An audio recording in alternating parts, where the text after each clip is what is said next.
In today's video, I'm going to teach you how to add an arrow in CapCut PC. If you need to highlight a specific button, a text box, or any important detail on your screen so your viewers notice it right away. Adding an arrow is one of the quickest and clearest ways to do it. The good news is that CapCut on PC makes this really simple, and you can have a clean, professional-looking pointer on your video in just a few moments. To get started, go to the top left area of the interface and click on the Stickers tab. This is where CapCut keeps its built-in library of graphic overlays and vector-style elements. It includes all kinds of visual assets you can place on top of your footage, so it's the right place to begin when you want to add something like an arrow. Once that section is open, click into the search bar near the top and type the word arrow, then press Enter.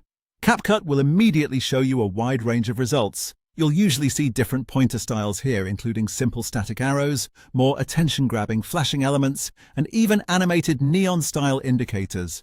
Take a second to browse through the options and choose the one that best matches your video style. If you want something clean and instructional, a basic arrow often works best. If you're making something more energetic, an animated option can help draw more attention. When you find the arrow you want to use, click the blue plus icon on that asset. That will place it directly onto your timeline as a new layer. From there, select the arrow layer on the timeline so you can adjust it. Now move to the preview window in the center of the screen. You'll see the arrow appear over your video. Use the outer corner handles to resize it so it fits nicely without covering too much of the content underneath. This is important because the goal is to guide the viewer's eye, not block what they need to see.